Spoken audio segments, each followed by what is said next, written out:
Добре дојдовте во урбаните вести. Диносаурус долг 10 метри и висок 7 метри од отпадно железо прави скулпторот Андреј Миневски, кој ги изработи и трите скулптури поставени во паркот Методијан до Новченто. Тој во интервју за Прва Скопска открива дека има во план да направи метален парк со животни во природна големина. Интервјуто ќе го погледнете подоцна во вестите, а ова се насловите за денеска. Град Скопје повторно доделува субвенции за чистење оџаци.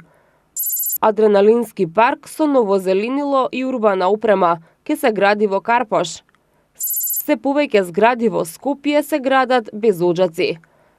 Метален парк со преисториски животни од отпадно железо ќе прави скулпторот Андреј Миневски. 8 нови нискобуџетни авиолинии годинава за македонските граѓани. Град Скопје и оваа година ќе доделува субвенции за чистење оџаци со цел да се намали загадувањето на амбиенталниот воздух и да се постигнат краткорочни и долгорочни ефекти во справувањето со овој проблем. На јавниот повик може да учествуваат жители и правни лица од територијата на град Скопје, а износот на субвенцијата е 1000 денари. Градот Скопје продолжува со доделување субвенции за чистење оџаци, со цел намалување на загадувањето на амбиенталниот воздух. За таа цел, град Скопје го објави јавниот повик за субвенционирање на домаќинства и други субјекти на подрачјето на град Скопје за чистење оџаци за 2019 година. Со овој повик, градот Скопје ќе надомести дел од трошоците за чистење на оџаците во износ од 1000 денари, а на јавниот повик може да учествуваат физички и правни лица чие живеалиште, односно седиште е на подрачјето на град Скопје. Јавниот повик трае заклучно со 30 ноември 2019 година и ќе биде реализиран по принципот прв дојден прв услужен, односно до реализирање на средствата предвидени за оваа намена со буџетот на град Скопје за 2019 година. За надоместување на дел од трошоците и докажување дека критериумите за учество се исполнети, барателот до град Скопје треба да достави барање за надоместок, кое може да се подигне во архивата на град Скопје или да се обезбеди од интернет страницата на градот skopje.gov.mk.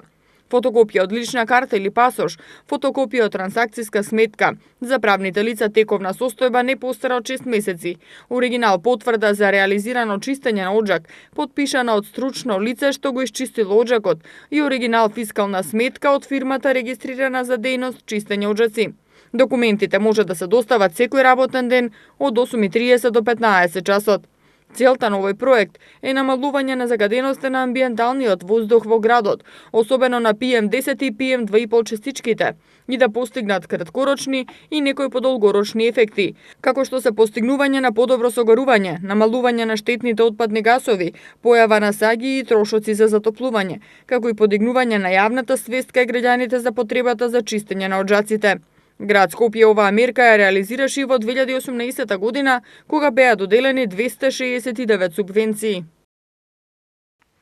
На потегот од вештачката карпа во Карпош 4 до бунарите на реката Лепенец, општина Карпош ќе прави нов парк со неповратни средства од речиси 1 милион евра од Европската унија за овој проект. Според проектот, просторот целосно ќе се оплемени со ново зеленило, адреналински содржини и урбана опрема. Оваа година ќе започнат почетните активности за изведба на паркот од вештачката карпа до бунарите на реката Лепенец до шкеот на реката Вардар во општина Карпош. Според проектот, покрај зеленило во паркот ќе има и други содржини, како адреналински парк, игралиште за фудбал и одбојка на песок со монтажни трибини, парк со детски содржини, сквер и урбана опрема. Општина Карпош доби неповратни средства од речиси 1 милион евра од Европската унија за овој проект. Секторот за развој при општина Карпош изминатата година го подготви овој проект и аплицираше за средства од Европската унија. Се очекува договорот да биде склучен набрзо и пролетва да стартуваат градежните работи за изградба на паркот. Овој парк ќе се изведува на површина која е најголемиот дел во сопственост на државата, а во овој момент овој простор каде ќе се наоѓа новиот парк целосно е запуштен и е место за палење огнови на отворено и создавање диви депонии. Ова ќе биде една од најатрактивните зони за спорт и рекреација во Карпош. Многумина купувачи на нови станови се во дилема дали стамбеното прашање да го решат во зграда во која нема изградено уџаци и нема приклучок за централна топлификациона мрежа, а за сметка на тоа да имаат пониска цена за стамбен метар квадратен.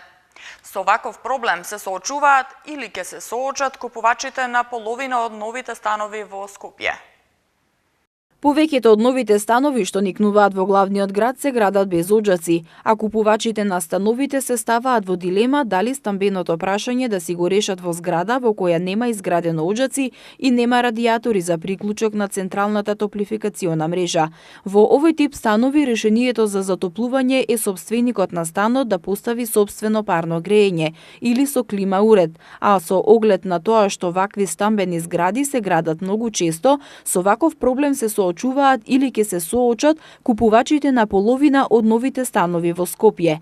Причината за изградбата на стамбените згради без оџаци е висината на цената на станот, бидејќи цената на стамбениот квадрат ги продава становите, па затоа инвеститорите се одлучуваат на ваков чекор. Од проектантското биро Point Design за прва Скопска изјавија дека поголемиот дел од инвеститорите се решаваат да градат стамбени згради без оџак. Не станува збор за одредени општини, туку вакви згради се градат во сите делови на Скопје и таму каде што има поставено мрежа за приклучок на централно грејење и во општините каде нема поставено мрежа, а практиката покажала дека општините дозволуваат изградба на станови без оџаци. Од страна на инвеститорите не им е исплатливо на новите згради да поставуваат радијатори за централно грејење. Тие велат дека освен што поскапува градбата со поставувањето на систем во зградата, туку проблемот е и во тоа што секоја зграда не е блиску до градската топловодна мрежа, па потребни се дополнителни дозволи и прекопувања, што представува дополнителен трошок и поради тоа ја зголемува и цената на градењето. Исто така и при продажбата на становите може да се случи и купувачите да не сакаат да се приклучат на мрежата за парно грејење, а тоа во фазата на проектирање не може да се знае. Па од таа причина поголемиот дел од инвеститорите се одлучуваат проектантите да ги проектираат зградите без оџаци.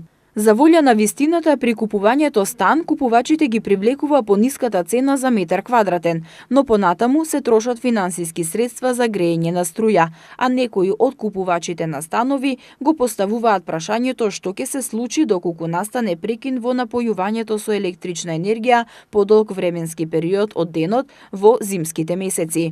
Во Македонија нормативите за градење стамбени објекти постојат, но секој не ги почитува целосно. За разлика од кај нас, каде поставувањето оџаци е оставено на волја на инвеститорите, во соседните земји тоа е уредено со закон. Таму не се поставува прашањето дали во зградата има или нема оџаци, туку истата не се дозволува да биде изградена, бидејќи инвеститорот нема да добие дозвола за градба, ако оџаците не се предвидени во проектот. Сепак на крајот изборот останува на купувачите, дали ќе потрошат некој денар повеќе за метар квадратен или ќе си го решат сами стамбеното затоплување. Граѓаните на општина Илинден имаат можност да ги посочат нивните проблеми, предлози, иницијативи и идеи преку средби со стручните лица во општината, со директорите на јавните предпријатија и со градоначалникот. Средбите може да ги остварат секој четврток од 13 до 16 часот со претходно закажување. Општина Илинден организира отворен ден со граѓаните кој се реализира секој четврток од 13 до 16 часот. Сите заинтересирани граѓани во овој термин можат да остварат средба со стручните служби на општината, со директорите на јавните предпријатија и со градоначалникот. На средбите граѓаните ќе можат да ги посочат своите проблеми, да ги представат своите идеи, предлог проекти, како и да придвижат нови иницијативи. За да остварат средба, граѓаните ќе мораат претходно да закажат термин на телефонскиот број 022571 и 022571 и да ја наведат причината за средбата, за стручните служби да бидат подготвени и да им одговорат на потребите. Владата на Македонија по трет пат потпишува договор за субвенции на авиолинии со нискобуџетната авиокомпанија Визер. Со овој договор се воведуваат 8 нови дестинации од македонските аеродроми до Германија, Кипар, Финска, Шведска и Италија. 8 нови дестинации преку авиокомпанијата Визер ќе им бидат достапни на македонските граѓани од Скопскиот и Охридскиот аеродром. 4 нови линии ќе бидат воспоставени од Скопскиот и 4 од Охридскиот аеродром. Отворањето на новите авиолинии е овозможено преку тендерот за нискобуџетни авиолинии што го распиша владата, а на кој како единствена компанија се пријави Визер, која веќе ги обслужува македонските граѓани. Договорот за субвенционирање на ефтини авиолинии беше потпишан денеска во владата на Република Македонија. Денеска го потпишавме договорот со авиокомпанијата Визер, што представува почеток на нова соработка и можност заеднички да го напредиме авиособрајќајот во земјата. Авиокомпанијата Визер има обврска да започне со оперирање на 4 нови дестинации од аеродромот Свети Апостол Павле Охрид, и тоа првите 2 линии до 26 март оваа година, а останатите 2 линии во рок од 1 година од денот на склучувањето на договорот. Истите да ги обслужува за период за кој што се доделува финансиската поддршка. Авиокомпанијата Визер исто така има обврска да воспостави 2 нови линии од меѓународниот аеродром Скопје до 26 март оваа година и истите да ги обслужи најмалку 2 години. Но еве, јас ги охрабрувам Визер да не останат само на таа бројка од 6 линии и според нивната деловна политика да воспостават дополнителен број дестинации, а ние како влада ќе возможиме непречена поддршка. Од Скопскиот аеродром ќе бидат отворени 2 нови линии кон Германија, и тоа кон Баден-Баден и Бремен, потоа кон Ларнака во Кипар и кон Турку во Финска, додека од Охрид ќе се лета кон Малме во Шведска, Милано во Италија и кон Мемингем и Дортмунд во Германија. Од Визер денеска најавија дека од март ќе бидат воспоставени 2 линии до Германија и авиолиниите од Охрид до Милано и до Малме. А билетите за овие дестинации ќе почнуваат од 1164 денари или речиси 20 евра. Од јули се очекува да бидат воспоставени 2 линии од Охрид до Германија и 2 нови дестинации од Скопје до Ларнака и Турку.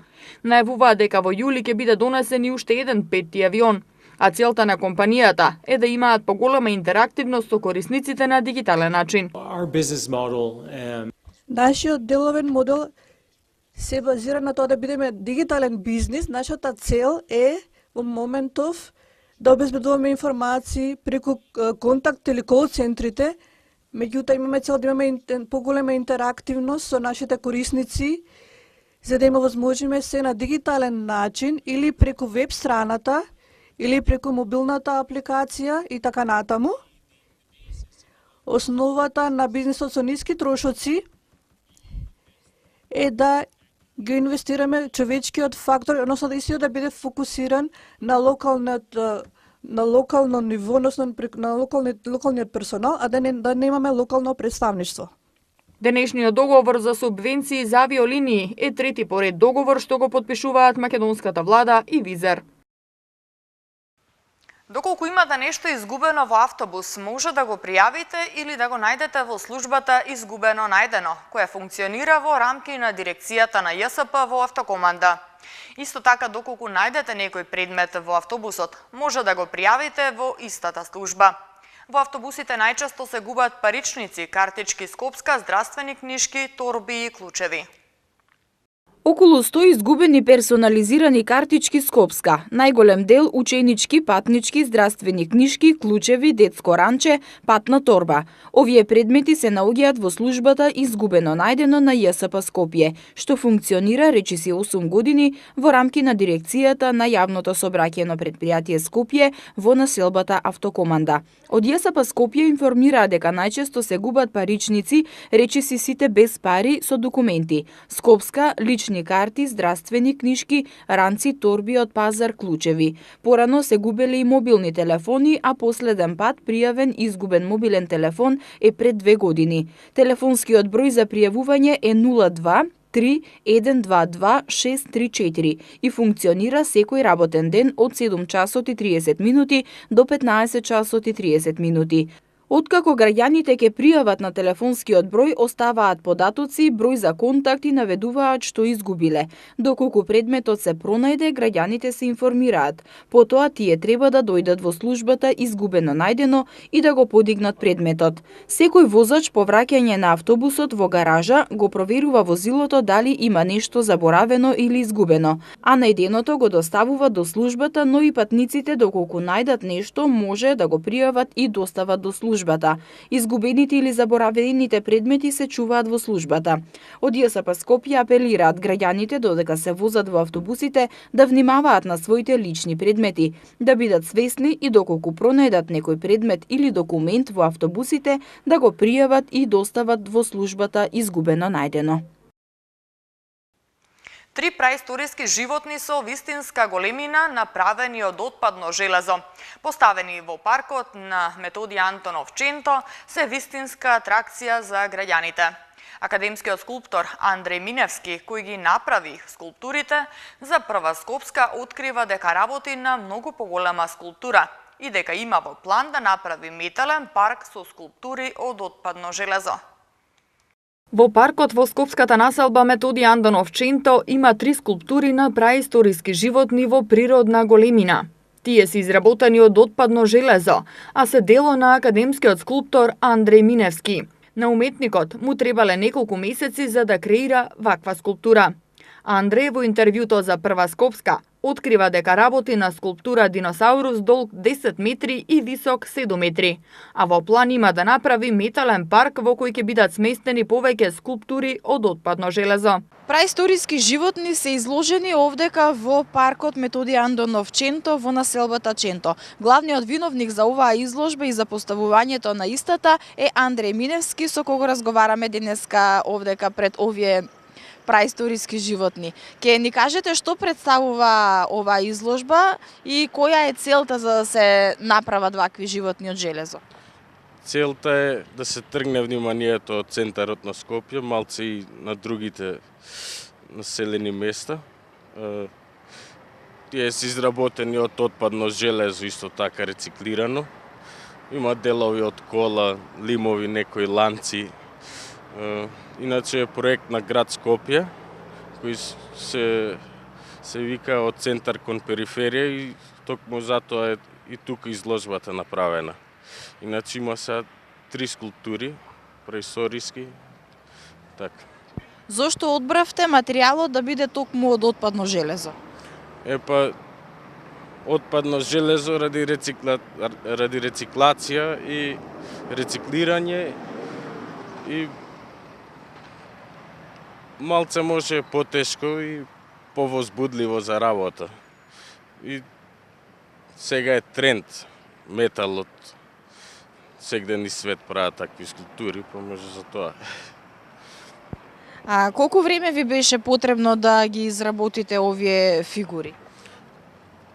Па за една фигура потребни се 2 до 4 месеци во зависност од материјалот што располагате со него. За секој дел од скулптурата си бара посебен дел за да се уклопи и да добие и форма и да изгледа на нешто кое ќе биде готово. Значи 2 до 4 месеци се планираме поголема скулптура. За таа ќе бидат потребни сигурно 6-7 месеци, ако не и повеќе. Исто диносаурус и ќе треба многу материјал. Значи веќе подготвувате уште една скулптура да направите, овдека се 3 поставени, дали планирате и повеќе скулптури да изработувате па да правите и поголеми изложби?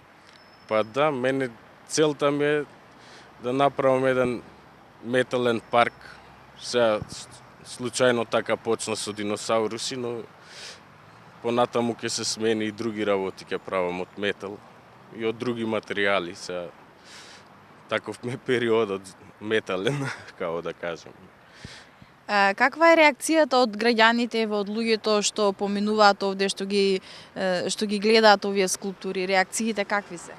Па сите се воодушевени, да кажам. Се фотографираат со нив, деца пред се сакаат да ги видат, носат специјално децата за да ги видат скулптурите.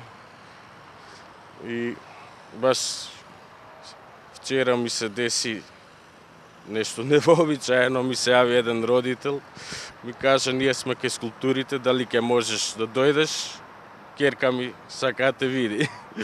И дојдов тука и ми поклони црта што го цртала, сега ќе си го урамам.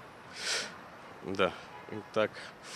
Ќе бидат ли префрлени овие скулптури во друг парк, на друга локација или овде остануваат? Па сега за сега бараме простор. Можно е да бидат префрлени во зоолошка градина. Треба да на тоа работиме. Треба да се направи муабет со директорот, како ќе се договориме. И барам исто место за големиот диносаурус, сакам да кажам. Пошто нема кај да го правиме, можно и на лице место негде да се прави. Можно и во зоолошка, не знам. Имате представа колку голем ќе биде диносаурусот? Долг ќе биде околу 10 метра, висок 7. И ќе биде од делови, ќе се расклопува, за да може да се транспортира. Изложбата е насловена од граѓаните за градот и е дел од програмата на град Скопје од Центарот кон периферијата, културата како алатка за социјален развој. Од 26 до 30 јануари во Кинотека на Македонија ќе бидат прикажани 5 филма од австралиската кинематографија во рамки на неделата на австралиски филм насловена До крајот на светот и понатаму. До крајот на светот и понатаму е насловена неделата на австралиски филм која Кинотека на Македонија ќе ја организира од 26 до 30 јануари, кога ќе прикаже 5 филма од австралиската кинематографија, снимени во изминатите 2 децении. Филмската ревија ќе почне на 26 јануари в сабота од 20 часот со играниот филм Црниот балон од 2008 година по сценарио и режија на Елиса Даун. Наредниот ден на програмата е Джиндабајн од 2006 година во режија на Реј Лоренс. На 28 јануари ќе биде прикажан Црвениот пес на режисерот Крив Стендерс од 2011 година. Чинијата во режија на Роб Сич од 2000 година е на 29 јануари и Ромул, мојот татко, на режисерот Ричард Роксбург од 2007 година, со кој на 30 јануари ќе заврши неделата на австралиски филм. Кинотеката наведува дека од австралиската кинематографија, наведум мала во споредба со Холивуд, продукцијски произлегле големи кинохитови како Крокодил Данди од 1986 година со Пол Хоган, со вкупна заработувачка од 328 милиони американски долари. Неговото продолжение во 1988 година со 240 милиони долари профит, како и Лудиот Макс, Патот на гневот од 2015 година на Џорџ Милер. Времето утре ќе биде сончево со умерена облачност, студено и ветровито со умерен до засилен северозападен ветер. Во североисточните делови ќе има услови за слаби врнежи од снег. В среда и четврток ќе биде сончево со мала до умерена облачност и со услови за магла по оделни котлини. Дневната температура од четврток осетно ќе се зголеми, особено на повисоките места и на планините. Во Скопје утре температурата ќе достигне 0 степени, среда 2, четврток 1 и петок 2 степени. И уште една информација за крај. Министерството за здравство соопшти дека денеска до 13 часот на клиниката за инфективни болести во Скопје се хоспитализирани уште 2 деца и 1 возрасен со симптоми на морбили. Во моментов има 26 хоспитализирани пациенти од морбили. Најмладиот пациент е 8-месечно бебе, а највозрасната пациентка има 43 години од Скопје и е мајка на едно од заболените деца.